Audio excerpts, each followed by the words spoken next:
Fê, olha a camiseta que eu botei em tua homenagem. É o nosso Aí, querido Pinguim. Pingo. Nosso querido Pingo, queria te agradecer por ter aceito o meu convite. Dizer que é muito bom te ter aqui conosco de novo. Contar um pouco para o pessoal que o Fê é um amigo meu, um amigo pessoal e colega, professor universitário também. Embora a gente tenha formações diferentes, mas considero ele um amigo e um colega de profissão. E da causa também, né, do ativismo, assim, admiro muito o teu trabalho, Fê, a luta, sobretudo lá com a Fernanda, no santuário. Ultimamente tu tem falado bastante a respeito dessa problemática, vamos chamar assim, problemática relação da pauta da libertação animal, da pauta animalista de uma forma geral, do próprio veganismo, dentro ou sem promover uma ruptura com o modelo capitalista, o sistema capitalista como um todo. Uhum, E eu vejo que tu é muito crítico dessa questão, dessa temática. uhum. Inclusive, tu faz parte de um movimento vegano anticapitalista, né? Isso. Fel, então por quê? O que tu tem contra o capitalismo e por que tu acha que a libertação animal ela não vai se viabilizar dentro do sistema capitalista, Fel? Conta para nós.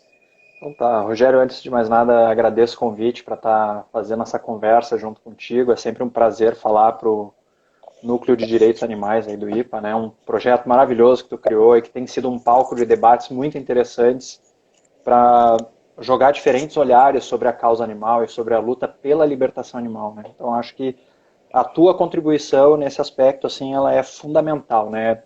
É uma arena onde as diferentes ideias elas se encontram. E isso é muito positivo, né? Antes de mais nada, acho que eu tenho que te agradecer pelo convite por ter criado esse espaço para a gente poder debater. Eu tenho mestrado em comunicação, doutorado em comunicação e há 4 anos faço um estágio pós-doutoral em processos e manifestações culturais na Universidade Fevale, né? Desde o meu mestrado, o assunto ideologia ele é um tema central, né? No meu mestrado, por exemplo, o tema da minha dissertação foi a influência ideológica das assessorias de imprensa no telejornalismo gaúcho, né?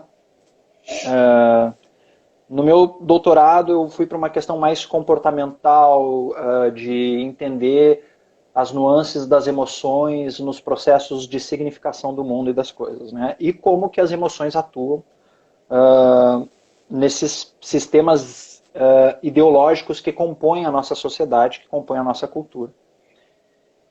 E então, assim, nos últimos 4 anos do meu pós-doutorado, eu tenho estudado muito como que a cultura se forma, né?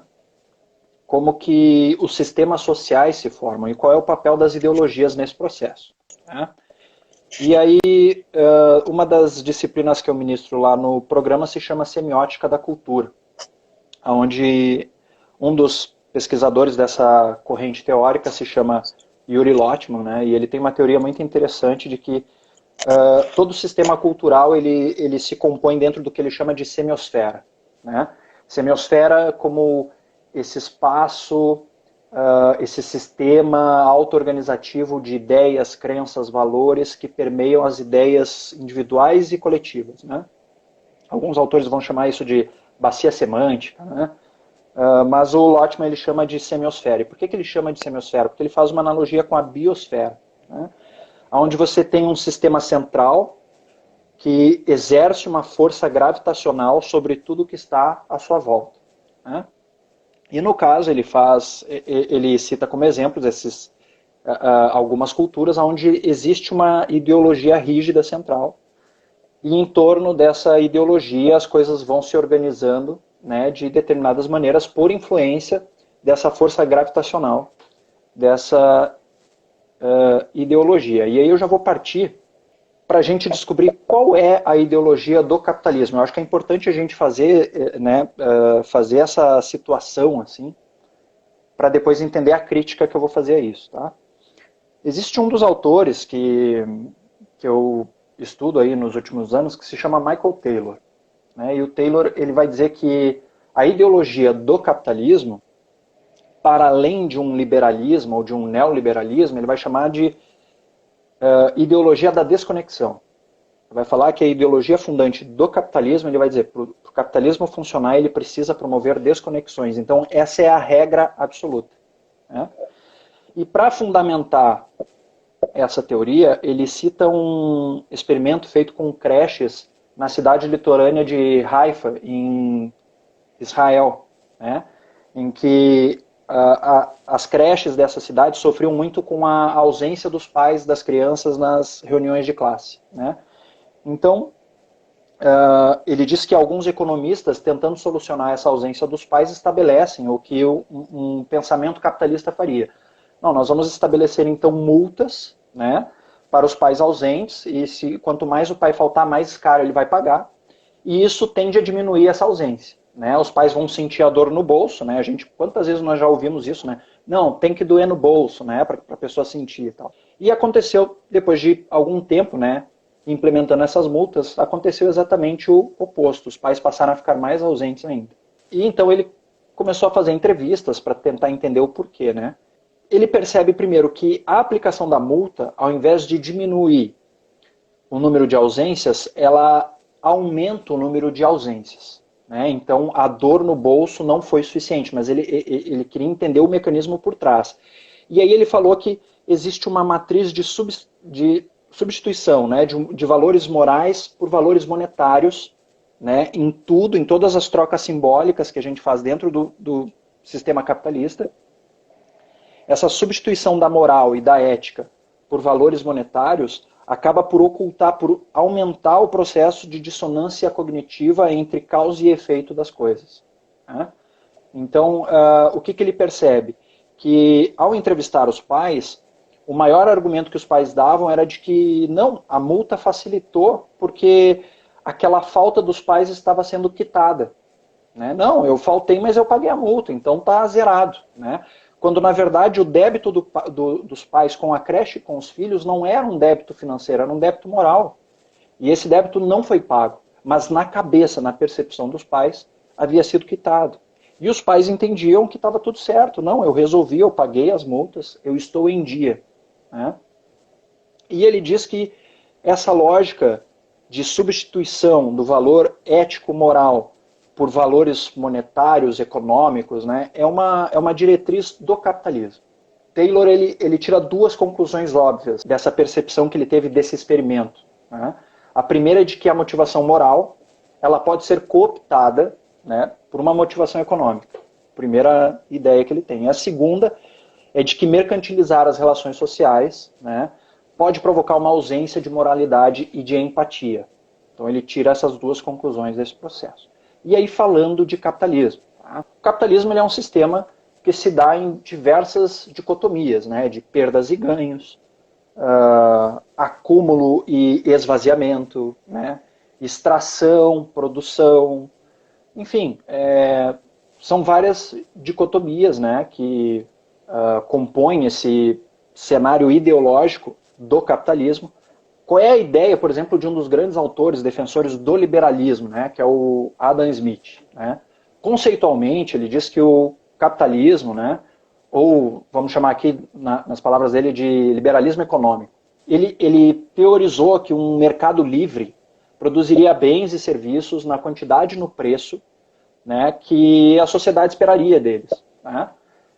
Isso quer dizer o quê? Que comerciantes iriam produzir de acordo com as demandas do público, né, a um preço acessível para esse público, então o mercado se autorregularia. Essa era a teoria, um ideal de capitalismo funcionando. Né, mas na prática, o que nós temos hoje no mundo, né, eu até acho muito engraçado assim, as pessoas que dizem, não, tu que é anticapitalista, tu não tem o pé no chão, porque o mundo é capitalista. Né, o que funcionou foi o capitalismo e nada mais. E aí eu pego os números aqui né, da ONU, da FAO, e assim, capitalismo, né? Deixa eu até ler aqui para vocês. Nós temos 3,5 bilhões de pessoas hoje no mundo, né? Esses dados são de 2018, da ONU e do Banco Mundial. 3,5 bilhões de pessoas no mundo, ou seja, quase 50% da população global ainda lutam por necessidades básicas de sobrevivência no mundo. Mais da metade da população global ainda luta por necessidades básicas. É o quê? Comer, saneamento básico, é acesso à água, acesso a um teto, né? E tem 50% da população mundial que não tem o básico, né? Então esse sistema funcionou aonde? Soma-se esses 3,5 bilhões, 800 milhões de pessoas que estão sem alimento, elas estão em extrema miséria, elas passam fome no mundo. A gente está falando de 800 milhões de pessoas, são 4 vezes a população do Brasil, passando fome nesse exato momento. Então, aonde que esse sistema funcionou? A gente precisa olhar um pouco para a história de como isso se formou, né? De como esse sistema se constrói. E ele é um sistema resultante, né, de 2 processos que eu considero assim, que machucou muito a nossa história, né? Que é o primeiro, o patriarcado, né? Um sistema onde o homem exerce um papel de líder da família, de líder da sociedade. O homem é o topo dessa pirâmide, né? E esse patriarcado se soma a um processo de colonialismo, né? Muitas vezes colonialismo religioso, onde você tem lá civilizações europeias descobrindo lugares no mundo, e para colonizar esses lugares, né, o anseio de dominação, de ampliação de poder, de determinar como outras culturas deveriam ser, de determinar um Deus para essas culturas. Isso tudo faz com que desse processo, numa época imperial, aí, né, na Idade Média, feudalismo, e agora o capitalismo, né, essa prática continua sendo o DNA das nossas relações sociais hoje. É uma estrutura piramidal, onde no topo dessa pirâmide você tem uma elite econômica hoje, política e econômica, onde 1% das pessoas que estão no topo dessa pirâmide concentram renda superior ao que 6,9 bilhões de pessoas no mundo têm. 1% da população mundial concentra quase que a totalidade, né, do que todo o resto tem, né? E essa concentração de renda, ela tem um lastro histórico que a gente precisa entender. E na base desse sistema piramidal, todos esses processos históricos que eu falei, de colonização, de patriarcado, tem o animal é a base, né? Os impérios foram construídos em cima de cavalos, as matas foram abertas em cima de lombo de boi. O Brasil, né, o território brasileiro, ele foi se expandindo, né, por causa do boi que ia avançando mata dentro, comendo as coisas. Então, né, os donos das capitanias hereditárias iam dizer, não, isso aqui é meu, isso aqui é meu, isso aqui é meu também, então nosso terreno ele vai se expandindo, né, de uma maneira extremamente colonialista. Então, assim, é um sistema que foi todo construído na base da exploração, da opressão de quem não fazia parte desse topo, dessa pirâmide, né, e da destruição das coisas. Isso está no DNA ideológico do capitalismo, né? Se a gente for falar de mercado hoje, eu faço um investimento em CDB no banco, né? Porque eu tenho uma renda fixa, eu tenho uma renda estável, mas eu não sei aonde que o banco vai colocar esse dinheiro. E nem é interessante que eu saiba, né? Então ele pode estar colocando esse dinheiro em qualquer lugar para ter mais rentabilidade para o banco, e ele me dá uma parte dessa rentabilidade sem que eu saiba onde que ele investiu isso. E aí o que está acontecendo? De novo, a moral ela não tem lugar no sistema capitalista, porque o que importa no sistema capitalista são os números.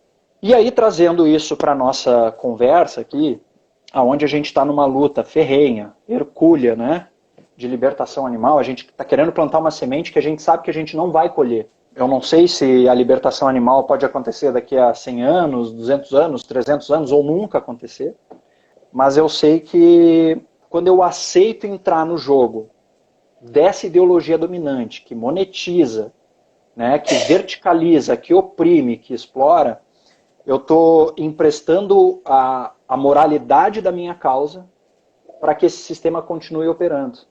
Então essa é a minha maior crítica. Aí a gente pode entrar em algumas nuances, assim, né? Queria até deixar aqui um abraço registrado para o Fernando Schell, também outro querido amigo que já participou Um abraço para o Schell, sim. E ele deixou registrado uma pergunta aqui, eu vou ler para ti. Aquilo que o movimento vegano anticapitalista chama de praxis vegana, não é justamente o que os movimentos pragmáticos realizam enquanto mudança estrutural daí entre parênteses, alternativas, práticas, movimento judicial, acho que é, em toda a sociedade especista, não te parece que adotar conceitos marxistas é jogar o complexo problema do especismo em um reducionismo estrutural, fortalecendo um discurso fetichista, e como obra-prima os animais e a cada segundo assassinados em linhas de abate ou nos mais diversos usos. No vídeo do Shell, ele trabalha bastante essa ideia dos discursos aditivos, vendo isso como algo não salutar para o objetivo final, que seria a libertação animal. E o pragmatismo ele tenderia a evitar esses discursos aditivos. Agradeço ao Shell aí por estar com a gente nessa live. Eu sei que ele tem uma visão um pouco distinta e que bom que a gente consegue proporcionar esses debates, né, com diferentes visões. Eu acho bastante problemático algumas questões dessa pergunta, principalmente assim, se fala em discursos aditivos para uma visão fetichista, é isso, né? Ou seja, a gente está falando de fetiche, né? E o que seriam discursos aditivos, né? Ou seja, numa visão anticapitalista, a gente adere a uma visão sistêmica dos problemas. Eu não compreendo, para mim essa visão assim, de foco na questão animal é uma visão extremamente cartesiana, né? E o cartesianismo ele já foi superado em diversas áreas da ciência, né? Se a gente, por exemplo, pensar, por exemplo, em corpo humano, né? Mente, corpo e linguagem formam um sistema único e indissociável, né? Onde a mudança em uma dessas esferas provoca automaticamente alterações nas outras. Então, quando eu vou estudar biologicamente o corpo, eu posso ter um problema de coração, eu posso ter um problema pulmonar, mas eu não posso ignorar a causa sistêmica desse problema. Então, eu vou ter uma parte do tratamento vai ser tratar os sintomas desse problema, né? E aí, fazendo uma analogia com a causa animal, em alguns momentos, a causa animal ela vai ser central nessa discussão, mas se eu quiser atacar a causa desse problema, eu não vou poder fugir de discutir as outras questões que são provocadas pelo mesmo sistema opressor que oprime os animais. Então não é uma questão de discurso aditivo.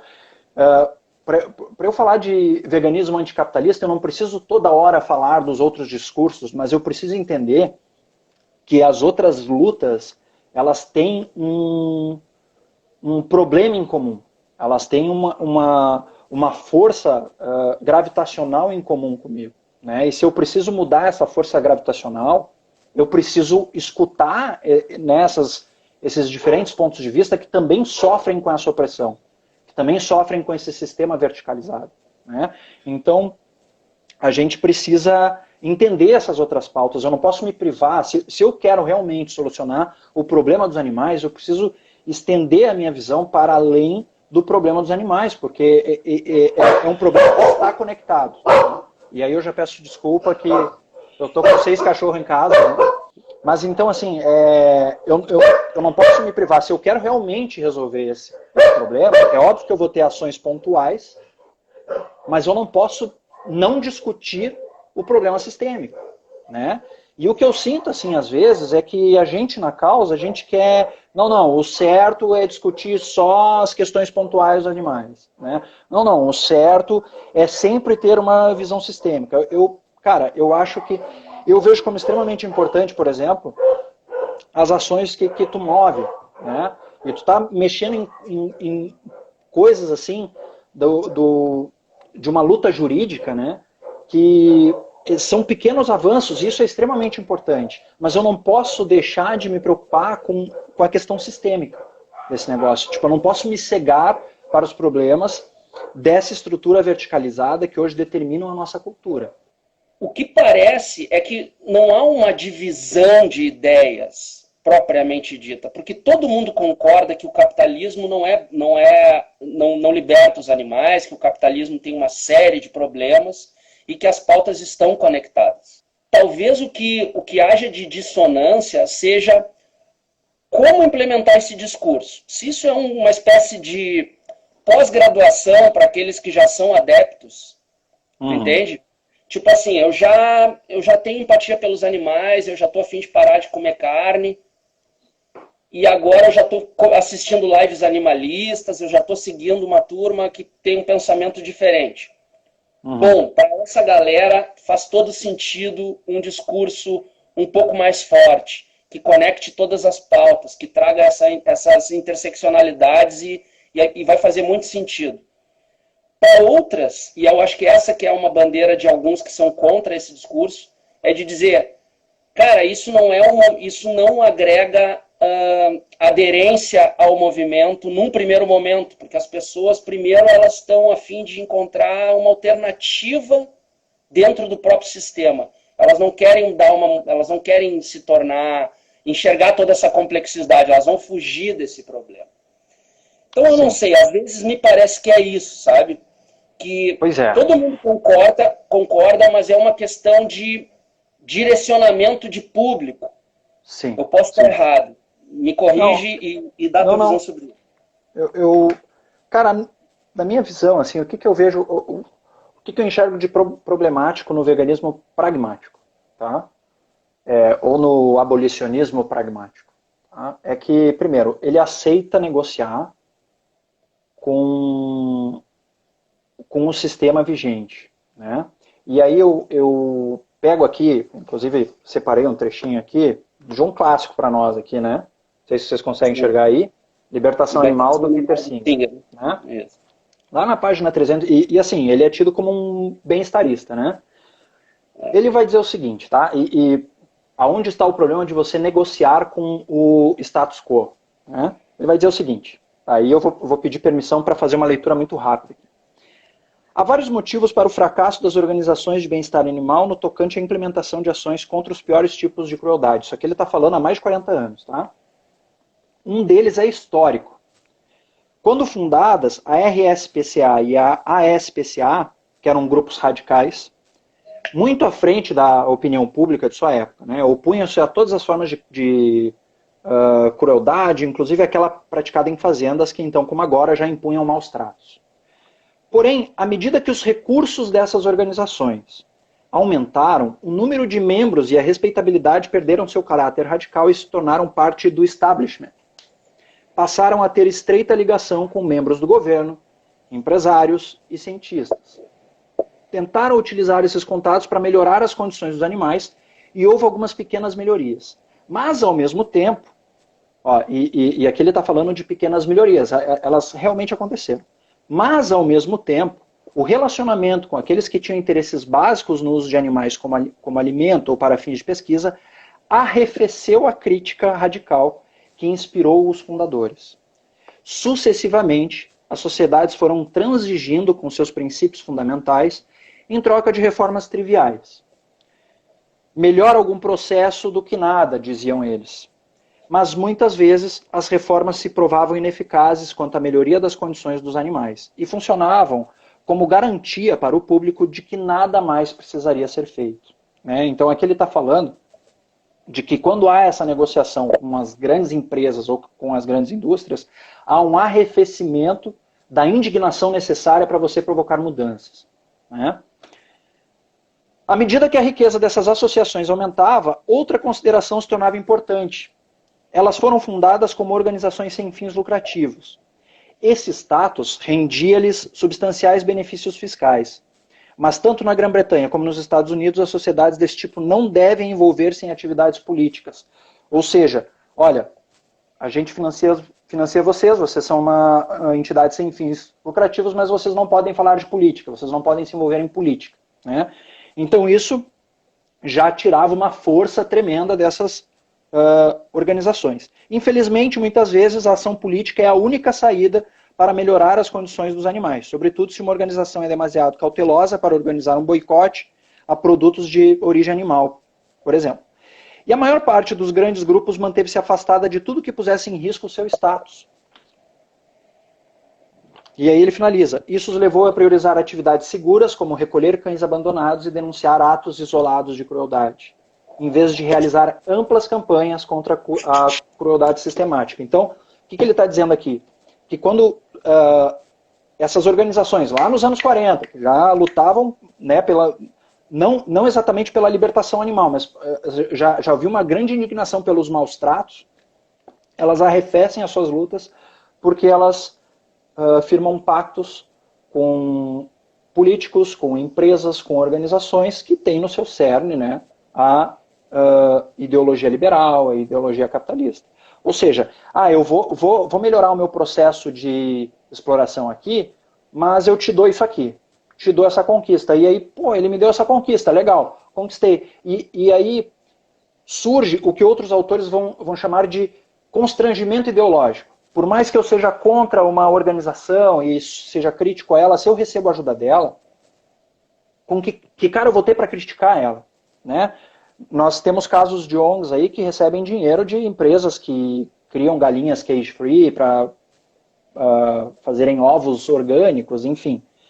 E essas ONGs, né, são ONGs combativas, mas elas estão recebendo dinheiro da exploração para jogar o foco em melhorias específicas, quando na verdade a luta estrutural ela não está sendo mexida. Né? A mesma coisa quando a gente fala de veganismo de consumo. O veganismo de consumo acha que as coisas irão mudar somente pelo consumo. Basta termos mais produtos, né, no mercado vegano, as pessoas vão dar preferência para esses produtos e o mundo gradativamente irá mudar para isso. Ora, nós já temos experimentos em diversos países considerados paraísos veganos em que isso não aconteceu. A exploração animal aumentou, inclusive, porque a gente está falando de um mercado global. Né? Se o Brasil inteiro vira vegano, se eu consigo fazer com que a população brasileira inteira, os 210 milhões de brasileiros são veganos, nós não vamos parar de produzir animais, nós não vamos parar de matar animais. Porque hoje o Brasil é o grande exportador de carne do mundo. Né? E isso tem a ver com produção, não tem a ver com demanda, tem a ver com o que está autorizado a gente fazer com os animais ou não. Né? Então, se eu não mudo essa lógica exploratória, extrativista, opressora, eu não vou criar condições materiais para promover um estalar de libertação animal, qualquer que seja. Então eu preciso... A grande crítica que o veganismo anticapitalista faz é que esse veganismo de mercado não está criando as condições materiais com um horizonte na libertação animal. Você está incentivando, pelo contrário, você está incentivando a roda de consumo, um consumo exploratório, um consumo de processados, um consumo que não reflete sobre a origem dos alimentos. Não, basta que não tenha nenhum produto de origem animal, não interessa se essa empresa explora pessoas na África, no Brasil, se as pessoas que trabalham em suas indústrias estão em condições de miséria ou não. O que importa é que nesse produto eu não tenha exploração. Cara, isso vai fortalecer essa indústria e isso fortalece o sistema. Né? Porque eu não estou oferecendo resistência a essa força gravitacional ideológica, que é o que precisaria acontecer para a gente mudar a lógica. Né? Então, assim, eu acho super importante que, sim, a gente tenha opções veganas no mercado. Eu acho super importante que essa conquista, pessoa por pessoa, ocorra, e é por isso que o movimento vegano anticapitalista, ele não critica pessoas. A gente não vai dizer que uma pessoa é menos vegana porque ela consome produto A ou B. A nossa crítica não é essa. O nosso inimigo não são pessoas. O nosso inimigo é uma ideologia que está oculta da nossa percepção, está normalizada e ela precisa ser combatida, ela precisa sofrer resistência. Né? Então tudo que a gente constrói é nesse sentido. Pessoas que não refletem sobre libertação animal, que não estão nem aí para os animais, mas daqui a pouco... eu acho isso uma grande falácia, assim, quanto mais pessoas consumirem produtos veganos, mais animais a gente liberta. Isso também é mentiroso, é uma falácia, isso não existe, nenhum animal é liberto, entende? Se nós pensarmos de 2008 para cá, o número de veganos explodiu no mundo e o número de animais mortos pela pecuária também. Né? Em 2008 eram 58 bilhões de vacas mortas, em 2018 esse número chegou a 70 bilhões. Que animal que é salvo? Aonde que está esse animal salvo? Essa água que deixa de ser consumida. Então isso é falacioso, porque o sistema, o problema é complexo e a gente precisa entender ele na sua complexidade. Então o que a gente está defendendo é que a gente não discuta um assunto que é complexo de uma maneira que pareça que a solução é fácil e é rasa. Quando a gente questionou, por exemplo, o Tobias Leonard, né? Quando ele esteve aqui no Brasil com a Melanie Joy, que ele também tem uma visão assim de que não, o importante, não interessa se aquela indústria testa ou não testa em animais, eu preciso incentivar ela a produzir cada vez mais produtos veganos. Teve uma hora que nós chegamos nele e perguntamos assim, tá, mas em que momento a gente passa a se preocupar com os testes nos animais nessa tua lógica? Ele olhou para nós e falou assim, eu não sei. E aí, pô, né? Então, você está num pensamento, numa visão extremamente limitada, rasa, onde a libertação animal ela não é o teu horizonte. Se eu pego uma ONG que é totalmente dependente de verba da pecuária, eu vou lá e crio uma ONG com R$1 milhão, vou lá e emprego 20 funcionários. E aí eu vou bater em determinados pontos, em determinadas coisas, faço vídeos e tal. Mas eu vou estar sempre, a minha estrutura vai estar sempre dependente dessa verba. Então eu entrei nessa engrenagem. Eu não tenho liberdade para bater na pauta como eu deveria bater, para tocar em problemas estruturais como eu deveria tocar. O socialismo traria uma resposta melhor a esse problema? Ou um outro modelo? Cara, eu acho que, enquanto ideário, né, o meu pensamento hoje está muito mais próximo do que a gente chama de ecossocialismo, né, onde os animais, sim, eles estão dentro, né, de uma estrutura ideológica onde eles têm uma consideração moral, né, como seres sencientes que merecem a vida. Mas, assim, posso dizer que o socialismo é o sistema alternativo? É uma resposta muito difícil para eu dar, porque eu não tenho um exemplo de sistema socialista que funcionou no mundo. Né? Não existe assim uma sociedade socialista. Né? Nós temos exemplos assim de micro-sociedades onde a coisa funciona. Né? Em pequenas escalas, pequenos povoados, algumas cidades, né? Onde funciona. Mas o assunto libertação animal também precisa ser levado para os movimentos mais à esquerda, e isso é uma outra crítica que nós temos, né? Porque aí assim é uma crítica aos companheiros aí, né? Muitos intelectuais de academia que têm um discurso extremamente socialista, né? Para as questões humanas, mas quando a gente toca na moral e na ética animal, eles já adotam uma postura de completa defesa, assim, do que existe hoje, né? Então aí a gente vê que o problema estrutural ideológico de dissonância cognitiva é muito mais problemático do que a gente pensa. Há uma tendência que eu já ouvi como crítica também, como uma espécie de contraponto a interseccionalidade, que eu te confesso, eu sou simpático, eu acho que tem tudo a ver, as pautas estão conectadas e a compreensão ampla desse processo ela é importante. Sim. Uma questão que eu vejo como um argumento é da gente, quando surgirem essas pautas, como é que eu poderia dizer, subcausas dentro de uma grande causa, né? Quando essas subcausas envolverem causas humanas, priorizar-se as causas humanas. Essa é uma crítica. Por exemplo, tu vai ter o problema do carroceiro. E aí esse debate tende a ser priorizado para enfrentar o problema social do carroceiro, então vamos continuar usando o cavalo. E não vamos poder libertar o cavalo por enquanto não conseguirmos uma justiça social, enfrentar aquele problema de desigualdade social que faz com que o carroceiro tenha que usar um cavalo, para escravizar um cavalo para ter o mínimo para conseguir sobreviver. Então há uma tendência desses discursos, já vi esse tipo de argumento, como problemático para os animais quando as subcausas humanas de injustiça social entram no bolo todo, tu entende? Como é que tu vê essa questão? Assim, como a gente sai desse nó? Por trás desse pensamento, né, de uma pauta eclipsar a outra, a gente ainda tem a estrutura piramidal, onde uma coisa tem que estar em cima da outra. A gente não consegue conceber um mundo onde uma coisa não está em cima da outra, e tem que estar em cima da outra. Né? E como eu falei, é uma visão sistêmica. Em algum momento eu vou precisar tratar a questão social, em algum momento eu vou ter que falar sobre racismo, em algum momento eu vou ter que falar sobre machismo, em algum momento... E isso não vai eclipsar de forma alguma a fala sobre os animais, porque eu estou tentando criar condições materiais para que não ocorram mais opressões. Então, se eu consigo diminuir a força das opressões nessas outras frentes, automaticamente eu estou beneficiando também os animais. Né? Como que eu vou mobilizar? Olha só, a gente tem que pensar assim. O veganismo hoje, da forma como ele está estruturado, o veganismo de consumo, o veganismo de mercado, ele é extremamente elitista, ele não chega na periferia. São raros os casos em que o veganismo alcança as comunidades periféricas. Tu tem o churrasco ainda como um sinal de status. A família lá da comunidade tal que consegue fazer um churrasco, ela tem um status melhor. Né? Então tá muito ligado ainda àquela questão da carne enquanto status.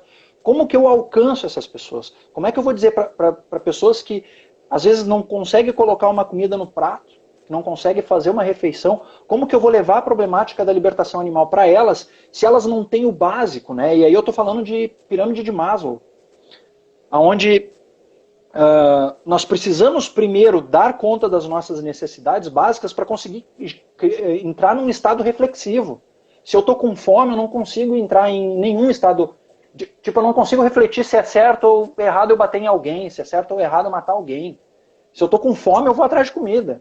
Entende? Então, como que eu vou gerar um debate ou tentar promover uma reflexão nessas comunidades se eu ignorar o problema delas? Então, gerar condições para a libertação animal é gerar condições para que, inclusive nas periferias, as pessoas consigam refletir sobre isso. E para elas conseguirem refletir sobre isso, elas precisam estar com a cabeça boa. Elas não vão conseguir elaborar, não, mas então eu tenho que me preocupar com o porquinho, porque o porquinho sofre. Cara, ela tá lá com fome, tá vendo o irmão tomar tiro, tá vendo o pai ser morto, entende? Ela não vai conseguir, porque ela está sendo esmagada pelo sistema também. Ela é uma outra vítima do sistema opressor piramidal, né, que está por trás dessa lógica. Então, eu digo assim, ó, produtos veganos de empresas, né, capitalistas, essas mega empresas, cara, isso sim, para mim, me parece ser um fetiche. Fetiche de uma classe média que quer posar, de que, né, não, olha aqui, ó, estou consumindo uma Hellmann's vegana, estou comendo meu Magnum vegano, né? E isso é fetiche. Porque, cara, alimentação vegana a gente sabe. Alimentação vegana, arroz, feijão, salada, batata, legumes, está acessível. E por que essas pessoas não têm acesso a esse alimento? Aí a gente vai ter que entrar numa pauta que se chama soberania alimentar, que é uma pauta que não está diretamente relacionada com os animais, mas é extremamente importante para criar condições materiais para uma libertação animal. Se eu não promover soberania alimentar para as pessoas, como é que eu vou falar em libertação animal? Entende? Então, essa discussão, uma coisa aí vai eclipsar a luta pela libertação animal. Cara, a gente tem que mudar esse olhar de pirâmide para sistema. Em algum momento eu vou ter que falar sobre isso. E quando essas pautas, tipo, quando o contexto me fornece condições de discutir essas pautas, eu preciso aproveitar, né? Uma coisa que eu vi, assim, alguns veganos tentando se aproveitar né, dessa revolta do movimento negro, né, em função da morte do George Floyd lá nos Estados Unidos, tentando se aproveitar dessa discussão para promover, né, para fazer analogias entre escravidão. Cara, isso é eclipsar uma causa. Você está pegando, né, o momento de disrupção do movimento negro que está gritando contra o racismo, contra uma sociedade opressora, e aí eu estou querendo enfiar lá a pauta dos animais, aproveitar essa... Não, aí eu tenho que apoiar esse movimento. É hora desse movimento vir à tona. Porque na hora que eu trouxer o meu movimento à tona, eu vou ser visto também. Né? Então, esse lance de colocar prioridades, velho, é um pensamento antissistêmico. Né? É um pensamento verticalizado, onde eu preciso elencar as coisas. Não, a gente tem que ter um olhar onde você estabelece diferentes frentes de trabalho, onde uma frente vai trabalhar nisso, outra frente vai trabalhar naquilo. E a gente vai estar com um olho num sistema de forma a promover uma mudança estrutural. Né? Então é isso que o movimento vegano anticapitalista ele propõe, assim, né? Uma visão sistêmica, né? Sobre o problema. Anotei aqui algumas coisas que eu já ouvi também. Né? Cada passo em direção a uma dieta livre de produtos animais conta. Né? É um outro discurso, né? que é frequente assim. Né? essa afirmação parte de uma premissa de que a sociedade é determinada apenas por escolhas individuais. E isso não é verdade. Entende? A gente tem que entender que, sim, as nossas escolhas individuais têm um peso, mas tem um limite. Né? Existem decisões que no sistema onde a gente se encontra são determinadas por forças políticas, econômicas e ideológicas. E eu não posso fingir que esse problema não existe, porque ele existe. Nós aqui no Brasil estamos sofrendo, né, com esse processo de aparelhamento do Estado, né, por motivações ideológicas, extremamente ligadas a um neoliberalismo, não vou dizer nem neoliberalismo, a um liberalismo arcaico ainda. Né? E se a gente pensar em conjuntura global, aqui no Brasil, né, sempre se diz, o Brasil, celeiro do mundo, Brasil, grande produtor de alimento para o mundo, a gente está dizendo que nós, enquanto sistema capitalista, estamos determinando qual é o papel do Brasil numa conjuntura global. E esse sistema global não vai deixar a gente sair desse papel. Se a gente quiser se desenvolver em tecnologia, se a gente quiser se desenvolver em outras áreas, a conjuntura internacional vai trabalhar para que a gente não saia disso. Feu, vou ter que te interromper porque vai cair a live. Vieram 2 comentários aqui que eu vou ler rapidinho. Um do Shell dizendo que a ONG, acho que ele está se referindo a princípio animal, nunca ignorou esses pontos. Se olhar os arquivos da ONG, verão que trabalhamos desde sempre com esse olhar, teoria e prática, carroças o mesmo, resolvemos de forma incisiva a igualdade de interesses. Show. A Camila também fez um comentário aqui. Querida Camila, muito bom, Feu, todos os seres são explorados pelo mesmo sistema, por isso temos que lutar em conjunto pela libertação de animais humanos e não humanos. A Carol aqui faz o último comentário. Ações individuais, embora importantes, não mudam as estruturas, e a opressão sobre os animais é estrutural. Se a gente não criar as condições materiais, os animais não serão livres. A gente tem que ter um horizonte estratégico utópico, galera. Libertação animal, não interessa se seja daqui 100, 200, 300 anos, mas eu preciso entender como é que eu chego lá. Nesse mundo que existe hoje, cheio de opressões, é possível a gente libertar os animais? Reflete aí contigo. Né? Eu acho que não. Eu acho que para a gente conseguir libertar os animais, a gente tem que libertar, tem que destruir todas essas amarras que nos aprisionam. Né? A libertação animal. Nós somos animais também. Então, acho que ter esse olhar sistêmico pode nos ajudar a acertar mais nas nossas ações. Né? Como ativistas. Isso aí.